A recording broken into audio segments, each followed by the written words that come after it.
இன்னைக்கு சாப்பாடு ரொம்ப நல்லா இருக்கு, நீ இந்த ட்ரெஸ்ல அழகா இருக்க, இந்த வேலையை சூப்பரா செஞ்சிருக்க.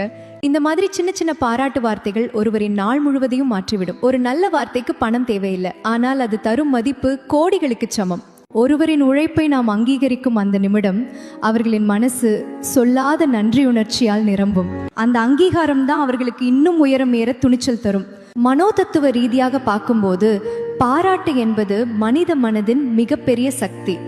அது நம்பிக்கையை உருவாக்கும், அது தன்னம்பிக்கையை வளர்க்கும், அது உறவுகளை ஆழப்படுத்தும். வார்த்தை என்பது வெறும் ஒலி அல்ல, அது ஒரு ஆற்றல். அது காயப்படுத்தவும் முடியும், அதே வார்த்தை குணப்படுத்தவும் முடியும். அதனால் பேசும் முன் ஒரு நிமிடம் யோசிப்போம். நம் வாயிலிருந்து வரும் சொல் ஒருவரை உயர்த்த போகிறதா அல்லது வீழ்த்த போகிறதா?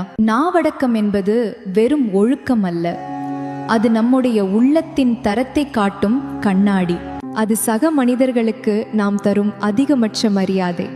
இன்று ஒரு நல்ல வார்த்தையை யாருக்காவது சொல்லுங்கள். அது அவர்களின் நாளை மட்டும் இல்லை, உங்களுடைய மனிதத்துவத்தையும் உயர்த்தும்.